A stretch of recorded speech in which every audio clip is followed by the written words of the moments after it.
recently I've had um, some physical trouble, which I think is probably sciatica. I don't know, some of you may have experienced that. It's actually quite painful. Fortunately, not all the time.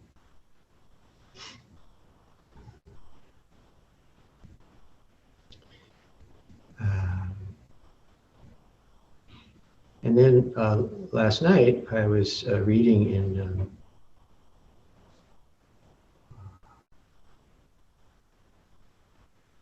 a new volume of translation from the great Tibetan master Tsongkhapa.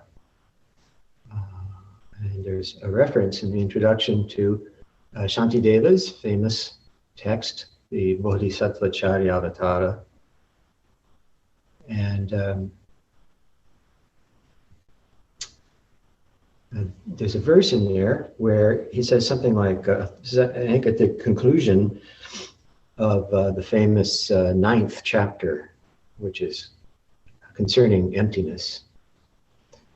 And I must try to look up the Sanskrit, but the English is kind of cute. It basically winds up saying,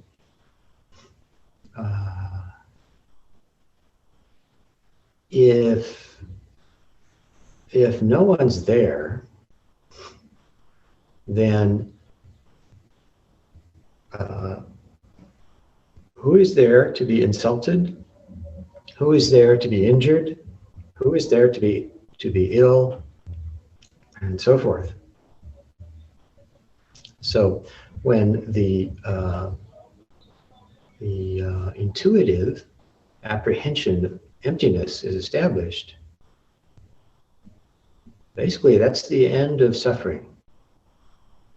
And that's the effective equivalent of what the Abhidharmists have called sa-upadishesha nirvana. That is, it's nirvana, but there's the remainder of a body. And that's all there is. So I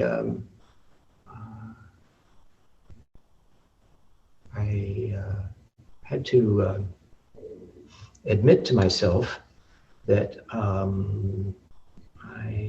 think I'm looking forward to a great deal more practice before such a vision becomes established. Because right now, physical suffering, I don't think it's anything to be trivialized.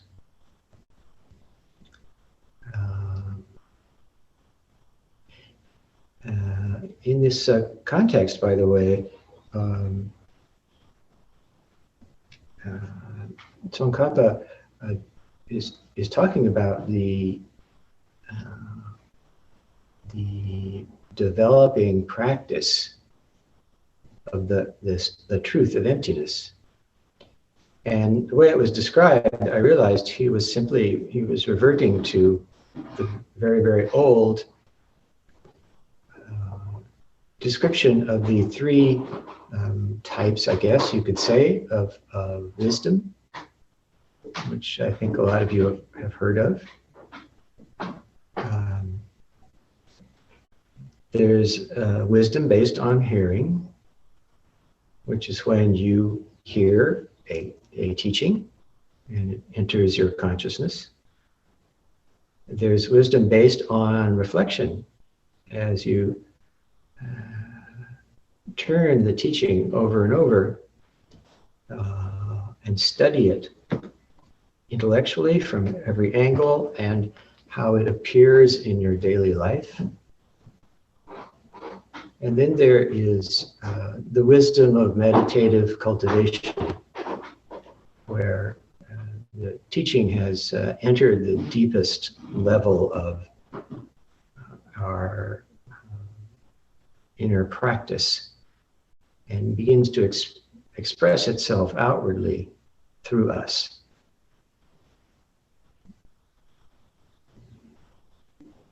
And I was encouraged by the reminder that all three of these flavors of wisdom are indispensable. So whereas maybe all of us, or I don't know, I would like to race all the way to the third type, that is bhavana, maya, prajna, that is wisdom based on meditative cultivation. Just hearing the teaching is already a type of prajna, a type of wisdom. And then taking in the teaching and reflecting on it, that too is an indispensable flavor. Even though the,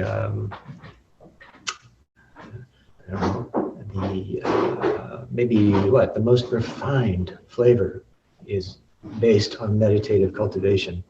All three are indispensable. So I think all of you have heard the teaching of emptiness, which, at least for Tsongkhapa and his friends and others, is the quintessence of Buddha Dharma. So wherever you are with that, whether you just heard it today or you heard it, long ago, and it's part of your apprehension of the world and your experience of yourself, or maybe you are actually in the world in the state known as Saupadishesha Nirvana.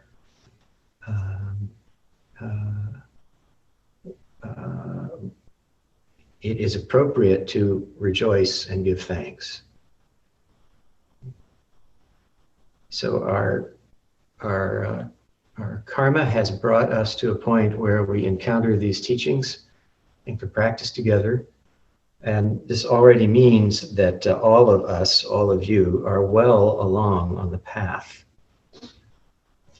And unless you are inspired to become a war criminal, probably you will stay on this path and continue to, I guess we could say, ascend.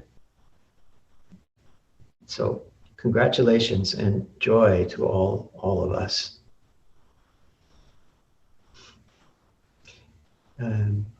Of course, this is one stream or one line of inheritance or one take on Buddha's teaching, but it is, for me, it is the most compelling. And then, of course, the question is, well, then how do we put that into practice? And this came to my mind because I recently heard some criticism of our, not so much our lineage, but of the overall approach known as Zen or Chan. And I was startled because the source of this criticism was someone whom I shall not name, but who I thought would know better. But this person apparently does not. This is someone who has or had some substantial experience of Zen practice, and then for whatever reason decided that Vipassana was the best approach.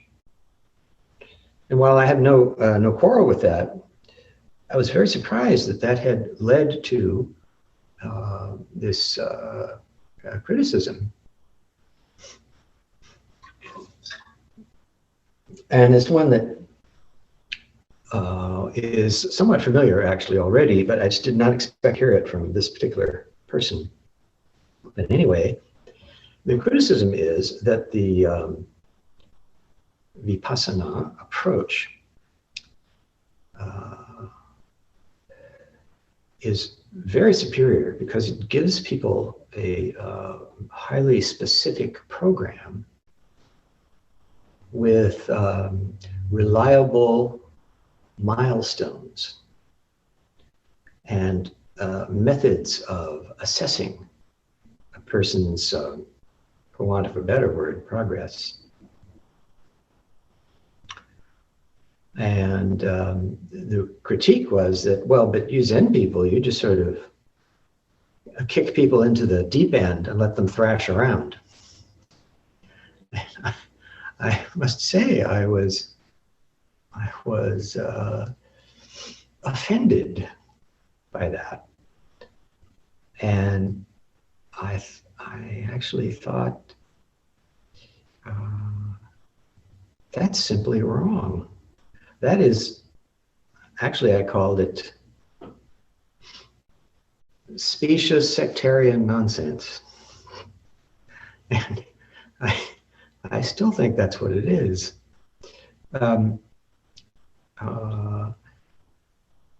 Yeah, I don't know. I think some of you are familiar with the Vipassana programmed approach. And of course, it goes hand in hand with the notion for many people that the teachings contained in the Pali Canon are the original words of Shakyamuni Buddha. And I have been obliged to regard that as what might be called justification by faith, because there is no historical basis for such a claim. Someone, another person in that tradition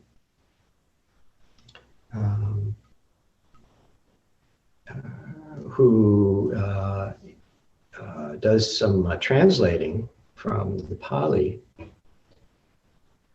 reasoned that, well, it's true, Buddha did not speak Pali, but he must have spoken another Middle Indic language.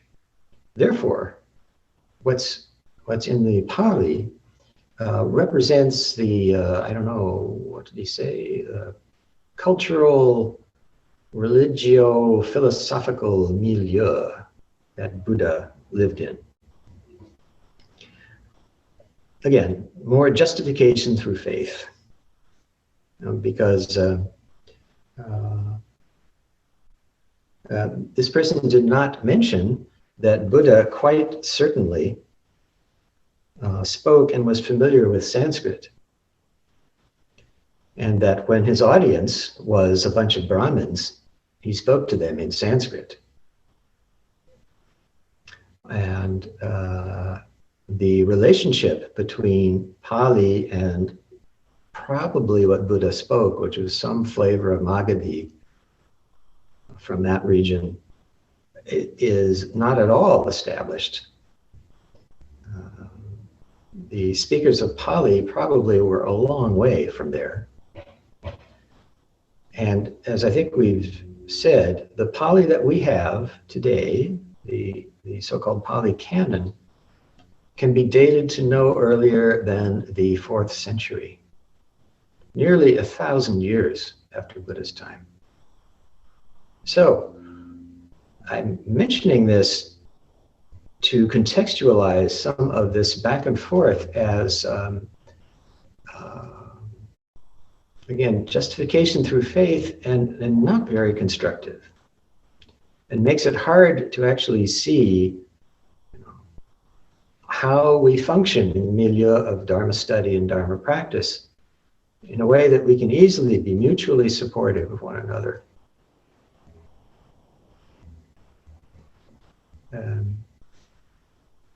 Also, I heard, to my surprise, that two colleagues of mine, one of them, my Dharma brother, the redoubtable Reverend Taigen Layton, known to me as Brother Gen, He had been approached by someone from a Chinese Chan lineage who wanted to get together with his Sangha and have a debate.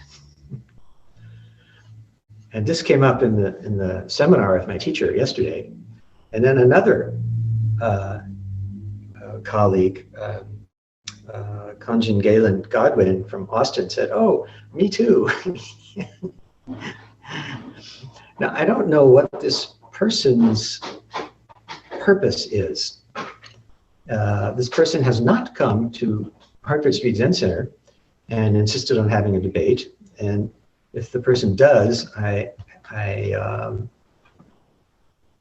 would want to know what was the point of that, and why instead we would not be engaged in finding ways to encourage each other's practice. Now, both Brother Gen and Brother Jin, or rather, sorry, Sister Jin, said that it didn't really turn into much of a debate, but it was more like a kind of a conversation. And they both thought that maybe that was helpful in its way, so that was a relief. But I guess personally, I would say I would rather find ways for us to encourage each other and not criticize each other's way of practice. Now, for instance, what about this notion that all we do is kick people into the pool, in the deep end, and let them drown? It's like, that is not true. I actually stumbled across a secret document, which was a sort of a instructor's manual for the Vipassana tradition. I don't know exactly where it came from or where it dates from, but one could see the various approaches and the milestones and the tests and so forth. And I was reminded of the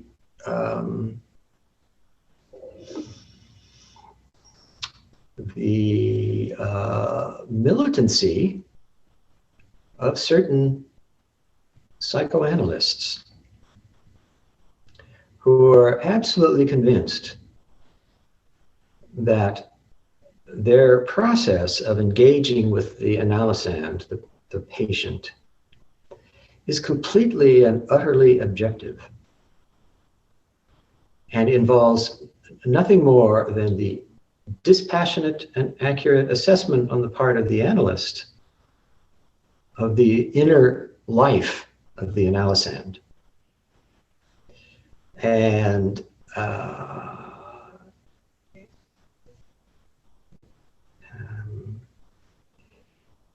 I found it extraordinary that anybody could actually believe that, compared to the notion that actually the analyst and the analysand are engaged in what may be a helpful, a useful way of mutually constructing a world together. It has nothing to do with the supposedly objective scientific assessment of whatever mess the analysand brings to the analyst. It's a process of mutual world building. And to an important degree, it is also between Buddhist teacher and student. And how that unfolds is a matter of any number of factors. One of them, of course, is the tradition, which is being drawn from. But for instance, I've had many experiences in Zazen, as I'm sure you have also. And one of the milestones in this manual was something like, let's see, at this stage, the student should report a sensation ants crawling all over his body. So the possibility that the teacher or the instructor has that in mind, and in so doing, without realizing it, influences the experience of the student is inescapable. Because from my point of view and my experience, that's how things work. So how about our instructions in the Zen world? Do we just kick people into the deep end and leave them? No, we don't. Well, then how does instruction happen? And I was immediately struck when I heard this critique. It's like, well, well, let's see. Will I claim to have an answer to that question? Well, yes, I will claim to have an answer to that question. And the answer is, it's actually body to body. It is body to body. This is my experience. I'm quite sure this was my teacher's experience. And what I mean by that is the so-called teacher's body and the student's body are both instruments. They are both instruments. And both the teacher and the student play music together, so to speak. And entering into that relationship over a period of time means that the student allows the teacher, in one sense or another, to say something about the melody, how it's coming out. And the teacher knows in his or her body how the score is unfolding, how the piece of music is coming forth. And sooner or later, I believe the student also experiences that way. So the instruction is not from a list of milestones. The instruction is sitting face to face and listening to the music. And if one does not trust that process, well, then that is not for that person. But if one experiences that process, I think one can easily fall in love with it. I know I did. And sitting face to face with my teacher in the Dokusan room,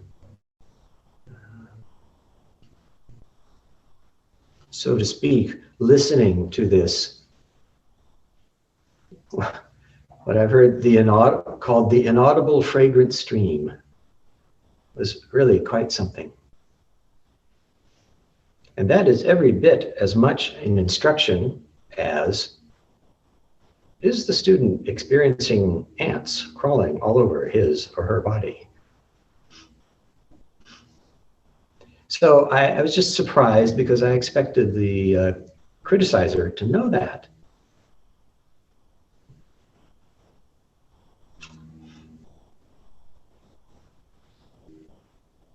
Now, of course, there are other styles.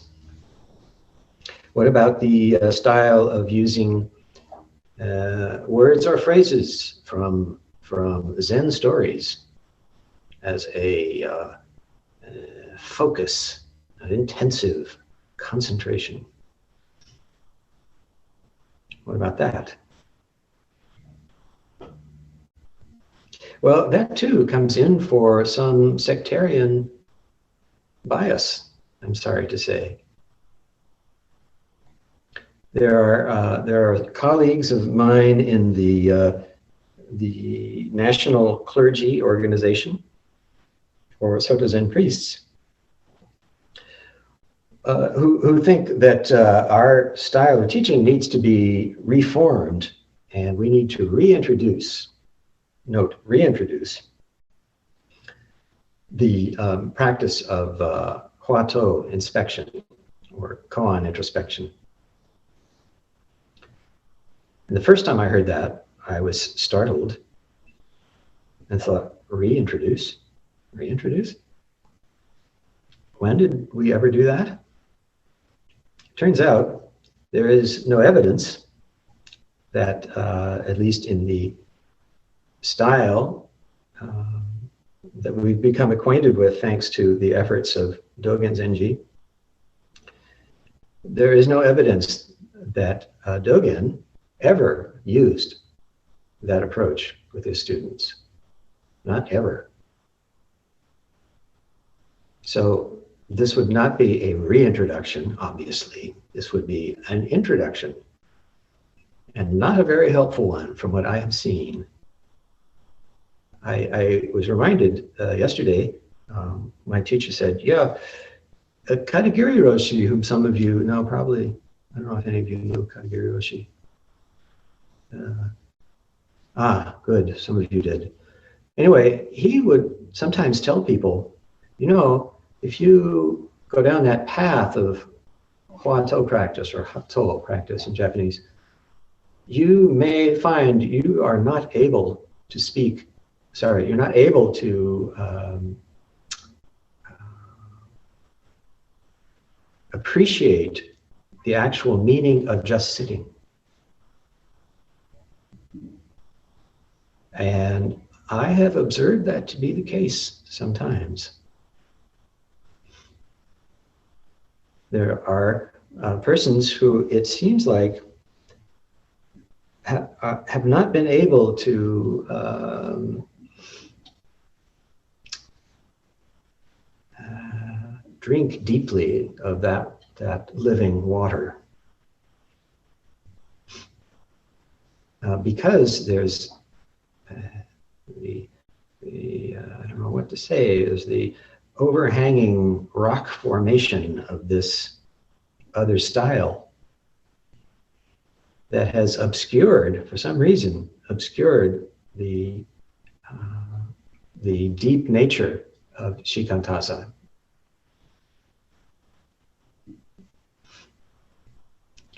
So again, one hears this critique from time to time that, poor Soto Zen needs to introduce or reintroduce Hua-to practice. And I must say, I do not find that helpful.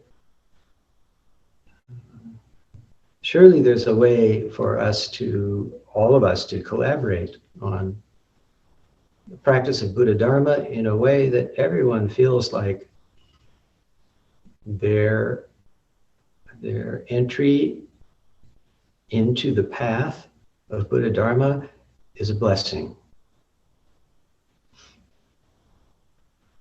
And the restless search for the perfect Dharma technology can be abandoned, because there is no such thing.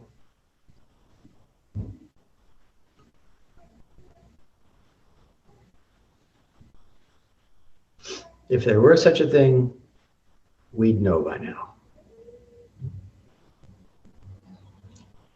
The earth would be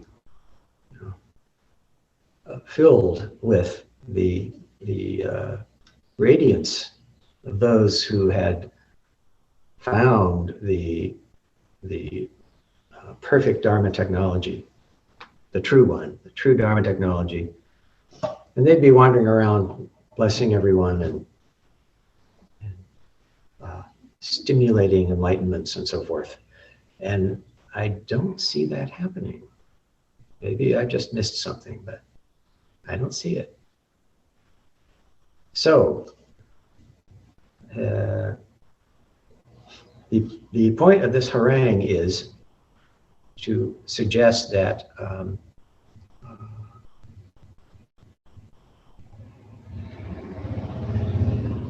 we take refuge in the path as it's unfolding in front of us, and consider our meetings with our teachers and our fellow practitioners as a genuine blessing, and not worry about finding the right technology.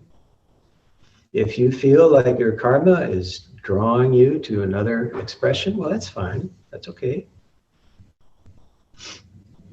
But then it would be good not to turn around and say, well, those guys back there I was practicing with, they're just a bunch of idiots. Or they've got the wrong end of the ox or something.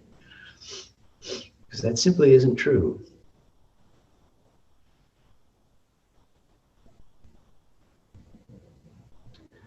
And now that all of you have encountered the teaching of emptiness in all three flavors, please continue. Feel encouraged to continue and blessed to continue. And what about Tsongkhapa, of course, was a great tantric master, among other things. So what about that? Is that the supreme technology? Well, Tsongkhapa says, when it comes to emptiness, Tantra doesn't really add anything to that teaching. Where Tantra comes in is the experience of emptiness becomes equated with the clear light of bliss. And that's kind of cool, maybe. But as he says, this adds nothing to the teaching of emptiness. That is still the supreme, sublime Dharma.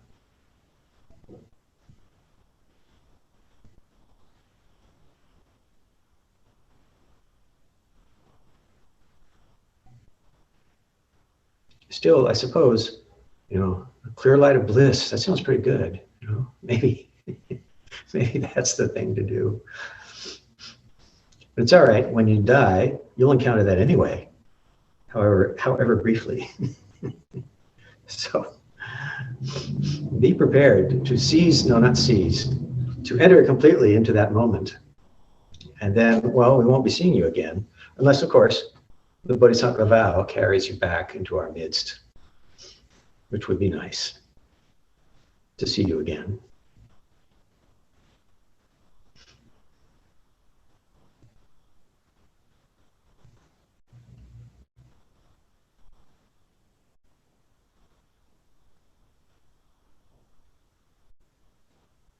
One last bit of this harangue, and then I'll stop, I promise.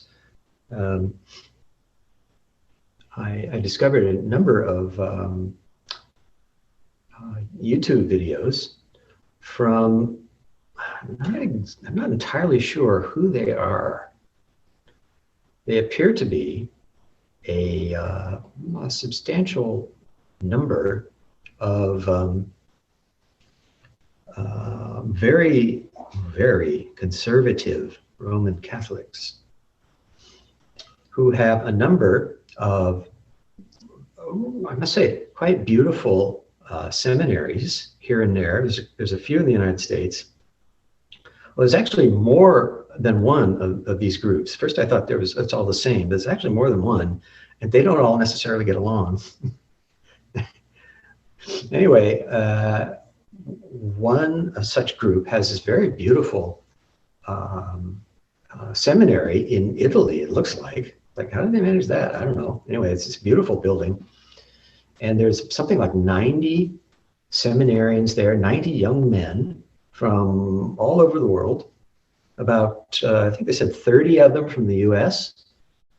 And they have these videos, and they'll introduce, the seminarians will introduce themselves, say, hello, I'm Abe. They use this French word, which I thought, this is very strange, Abe? Anyway, I'm Abe Joe Blow from, St. Paul, Minnesota, and I'm in my 5th year. They have a 7-year curriculum. They're a 7-year curriculum. I thought, what? Well, why stop there? Why not be like the Jesuits and go for 12? Anyway, that also includes 4 years of theology. And I thought, who are they going to be ministering to that they need 4 years of theology for?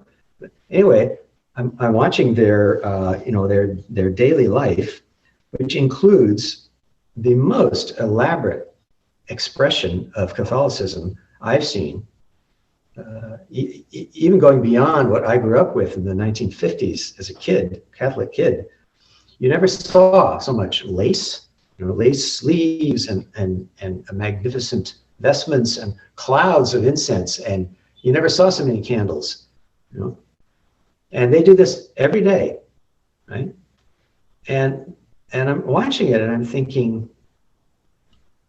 yeah, it's kind of beautiful, but I had this uneasy feeling over and over. I would say, yeah, it's beautiful, but it's like they are taking refuge in maximum formality and elaborateness.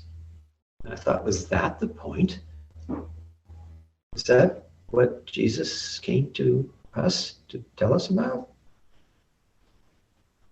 So once again, it's like, oh, we have the formula, which includes putting everything in Latin and burning a lot of candles, and 7 years seminary training, and those cassocks that button all the way down the front, which those went out I don't know how long ago, but anyway, they're bringing them back.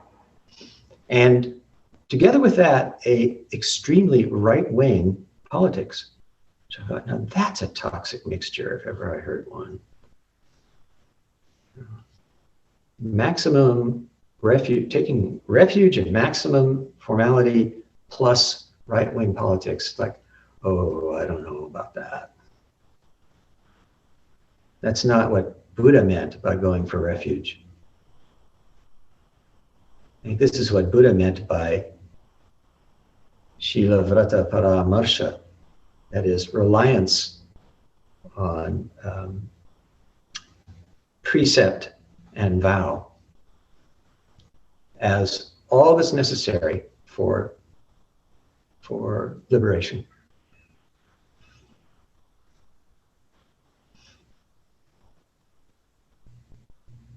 So anyway, now that I've criticized all the critics, I wonder if you have any questions or complaints this morning. Kato-san. I have a comment and unfortunately a complaint, but I'll let you respond to my complaint. I do appreciate what I had heard the Dalai Lama say, whatever path makes you a good person, that's the right path for you. I keep thinking, whoever can live through the hell that's going on in India right now and be helpful and compassionate and loving and do what they can do to get through that, they're on the right path, whatever that path is. I've been thinking a lot about that lately, but I have to be honest, and I'm glad I'm not there in person, so you can't hit me with that stick. But when Dogen Zenji says he has the best path, that's one of the reasons I sometimes want to close his book and put it down and walk away from it. And I understand the financial needs at the time to be funded with other competing, Buddhist, organizations, but it's always very hard for me to swallow that whenever we read those words. Yeah. That's one of my chief complaints probably about it. Well, yeah, I think you're right. And there's definitely marketing going on in there. And given his precarious position in Japan in the time, I kind of wish he wouldn't do that also. But I can understand why. Also, he doesn't exactly say, my path is the best and throw all that other stuff out. He says stuff like, he talks about his teacher, the old Buddha, for instance. Or he presents old stories that everyone else has also heard in the context of his particular take on practice. And once in a while, he will be a little harsh towards usually persons in previous generations of teachers. But if there's marketing going on, I don't find it particularly crude marketing. I guess I would say that much. Maybe my understanding or my interpretation is a little too harsh in what is being conveyed. Every time we read where he kind of talks about it being a sort of the correct path or something, I always have a hard time with that. I can't. He does say. Sorry. All right, go ahead. Oh no, I'm done. Sorry, I'm very loosely quoting. I haven't read it, and as you know from Study Hour, I haven't read it real recent. Yeah, he does say it is necessary to meet a true teacher. He does say that. And, but he's fairly careful about dismissing the teachings of others.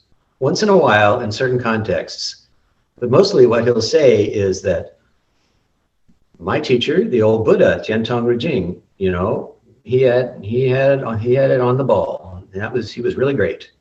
Mostly he'll do that. And I guess I'm sort of okay with that. I tend to feel like my teacher was really on the ball and his teaching is really great. And as I've said, I will be thankful to my last breath for having encountered it. But that's as much as I'll say. It's as much marketing as I will. Yeah, that doesn't bother me. Maybe I should be more specific. Let me look again at that text and see the ones and then present them to you and get your view on them. That might help. Might help me not feel so, have some negative feelings there. I'd be happy to.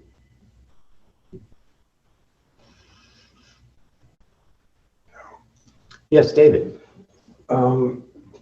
As far as this feeling of being thrown into the deep end of the pool, I think from a beginner's point of view, it can seem like that. If you have like no experience, maybe you've never read anything about Buddhism, or of course, and then why in the world would you come to something like Soto Zen? But nevertheless, some people do come to it with little or no experience or reading or anything.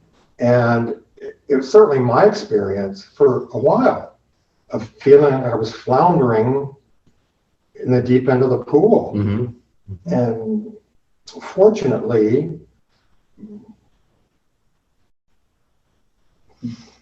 the I guess you'd call it an elemental teaching that was given to us over and over and over again. It's like, return to your breath, return to your posture. So that was the saving grace. The floundering may still be going on, but as you're floundering, you notice you're floundering or whatever.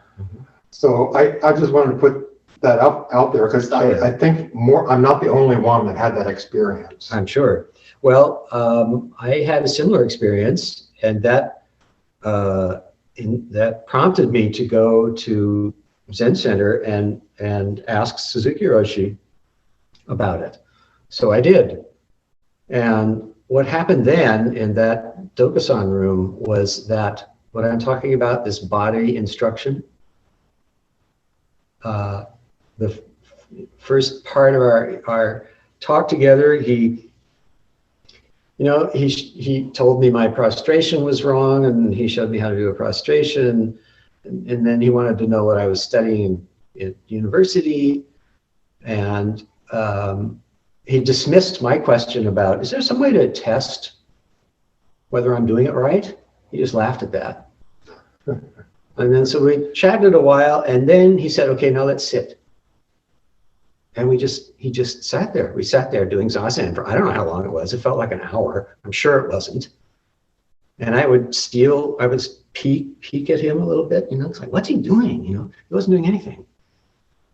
And that body to body rhapsody is still there. It entered my body without my realizing it, without my knowing what the hell was happening. And it was years before I recognized it. But that was the rudder, right? That was, okay, this is how not to flounder. This is how not to flounder. And it entered this body and remained there. So that's why this experience of encountering the teacher and allowing that, symphonic process to develop and express itself is so important. Because that takes the place of, well, okay, let's go down the list and see if you've gotten to ants crawling yet. That's our way, you might say. So there is the sense of floundering, and then there's something else. Guess I'd put it that way.